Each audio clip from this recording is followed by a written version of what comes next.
5 बोसोर बारलांसेयावबो बाखि जि 2302 दासिमबो मोननो हायाखै। नाथाय दाख्लि बेवहाय जों नुबाय बड'लेण्ड वेलफेयारनि मन्थ्रि जा मानगोनां इउजि ब्रह्मआसो बेनि फिननायखौ होबाय, खिन्थु बिथाङा जिबायदि फिननाय होदों आं गोजोननाय मोननो हायाखै। अनगयिं प्रसेस होनना बिथाङा बुंदों। दिनै होगासिनो दङब्ला 21, 22, 23, 24, 25सिम सम मोनबाय बिथांमोना, मानो बे आद्रा थानाय 2302खौ मानो दासिमबो होनो हादिया?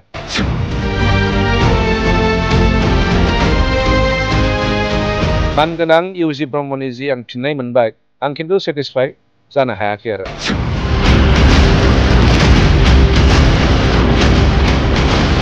आसाम बिधान सभानि जे जोंनि हाउस, बेवहाय आङो रुल 301 बेवहाय बड'लेण्ड मार्टियार्स नखरफोरनो एक्स ग्रेसिया बा अनसुंथाइ होनायनि सायाव आङो मोनसे कुइसन लाबोदोंमोन। आरो आंनि कुइसना जाहैबाय, जिहेतु 2018 मायथाइयावनो बै सम सर्बानन्द सन'वाल दैदेनजानाय जि सरकार, बे सरकारा मोनसे बाजेट स्पिचआव एनाउन्समेन्ट होदोंमोन जे आसाम आन्दलनाव जायफ्रा शहीद जादों, मुंख्लं जादों, बिथांमोननि नखरफोरनो बयनोबो 5 लाख होनाय जासिगोन। थ' बे लेखायैनो होनाय जाबाय। आरो बे लेखायैनो माने बर' आन्दलनाव जायफ्रा मुंख्लं जाबाय, बेनि जायफ्रा मुंख्लंफोरनि नखर, एखे लाइनावनो बिथांमोननोबो 5 लाख करि रां होनाय जागोन होननानै बेवहाय बुंदोंमोन। दा बिदिनो बुंनायनि उनावहाय 2020 मायथाइयाव जिहेतु हाग्रामा महिलारि सरकार दंमोन, बिथाङा बे समावहाय आं दा नायनानै जि नुबाय फ्राय 322 मुंख्लं नखरफ्रा मोननो हाबाय। खिन्थु बाखि जि 2302 2302 जायफ्रा बाखि थाबाय, दिनै नों नायोब्ला खै बोसोर बारलांखो? मथा मथि 5 बोसोर बारलांबाय नङा होमबा? 5 बोसोर बारलांसेयावबो बाखि जि 2302 दासिमबो मोननो हायाखिसै। दा बेवखायनो आं बारे बारे सदनाव सोंदोंमोन, दाख्लैबो सोंबावबाय। आं आसा खालामदोंमोन खोब मोजां मोनसे एन्सार मोनगोन बा फिननाय मोनगोन, आरो आसामनि गिबि मन्थ्रियानो बिनि फिननायखौ होगोन। नाथाय दाख्लि बेवहाय जों नुबाय बड'लेण्ड वेलफेयारनि मन्थ्रि जा मानगोनां इउजि ब्रह्मआसो बेनि फिननायखौ होबाय, खिन्थु बिथाङा जिबायदि फिननाय होदों आं गोजोननाय मोननो हायाखै। मानो होनोब्ला बिथाङा होगासिनो दं, होबाय थादों होनना बुंदों। अनगयिं प्रसेस होनना बिथाङा बुंदों। खिन्थु आंनि बुजिनायाव अनगयिं प्रसेस बिथाङा बधय माखौ बुंदों क्लियार जायाखिसै। खिन्थु जायनाखि माने 2302 मोनबावनांगौ, बिथांमोना जि खनसे 322 मोनबाय, बिनि उननिफ्राय दासिमबो मोननो हायाखै।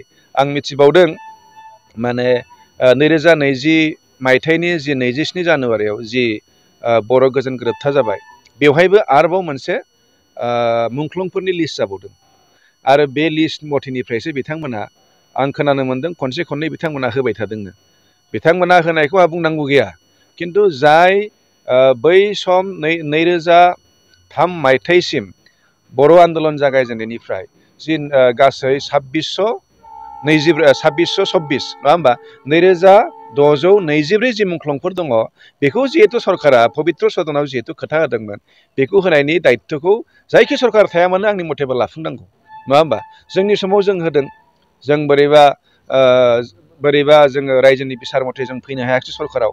दा जिहेतु प्रमद बर' दैदेननाय जि सरकार दङ, बे सरकारा दायित्व दङ। बिथांमोना आसामनि गिबि मन्थ्रिफोरखौ खावलायहैनानै बिथांमोना जेरैखि जाया जि माने थालांनाय 2302 बिथांमोना बेखौ होनायनि बेबस्था लानांगौमोन। नाथाय बिथांमोना बुंबाय मा होगासिनो दङ। खिन्थु होगासिनो दं होननायनिबो मोनसे लिमिट थायोना। दिनै होगासिनो दङब्ला 21, 22, 23, 24, 25सिम सम मोनबाय बिथांमोना, मानो बे आद्रा थानाय 2302खौ मानो दासिमबो होनो हादिया? ओंखायनो आं बेखौ खोब दुखु मोनदों। आंनिया जेरैखि जाया मुंख्लंआ नोंनि आंनि बिपिएफनि इउपिपिएलनि जेबो थाया। मुंख्लं माने मुंख्लं, जायफ्रा हारिनि थाखाय मावदों। जोंबोथ' हारिनि थाखायनो मावगासिनो दं। जोंनि लामाया दा राजखान्थि जानो हागौ। ओंखायनो जायखि पावाराव थाया मानो, जेरैखि जाया मुंख्लंफोरनो होनायनि बे दायित्वखौ लानांगौ आरो मावफुंनांगौ आरो। खिन्थु आं दाख्लि मानगोनां इउजि ब्रह्मनि जि आं फिननाय मोनबाय, आं खिन्थु सेटिसफाइ जानो हायाखै आरो। दा आं बेखौ मा बुंगोन, जिहेतु आं दाख्लि बुंखाबाय 2302 दाबो मोनाखै। आरो बिथांमोना जोंनाव माजे माजे फैयो, सोंफैयो, अब्लाथ' आं खोब दुखु मोनो। मुंख्लं नखरफ्राबो जुदि बिदि खोथा होनायनि उनावबो, माने एसेमब्लियाव खोथा होनायनि उनावबो जुदि बेबायदि बिफैलायबावनांगौ जायोब्ला बेथ' दुखुनांथाव बाथ्राना।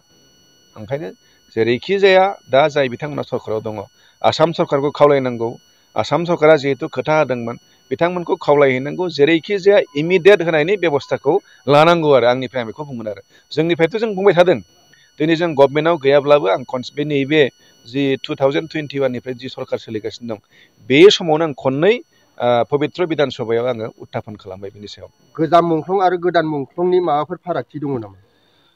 आंनि मथेथ' जेबो गोदान गोजाम थानाङा जिहेथु 2020 मायथाइनि जि गोजोन गोरोबथा बिनि उनावहाय जिहेतु बे बेवहाय फ्राय NDFB-नि जायफ्रा सोरगोयारि जालांबाय बिथांमोननि लिस्टआ मेक्सिमाम दं होननानै आं मिथिगौ खिन्थु बेवहाय आंहा बुंनांगौ गैया बिथांमोना मोनथों खिन्थु बै फुरानाया आंनि मथेबा माने बावजानाङा थालांनाङा आरो ओंखायनो जायफ्रा दा प्रमद बर' दैदेननाय जिहेतु सरकार दङ बिथांमोना इमिडियेट आसाम सरकारखौ खावलायनानै बेखौ मोनहोनाय बेबस्थाखौ लानांगौ।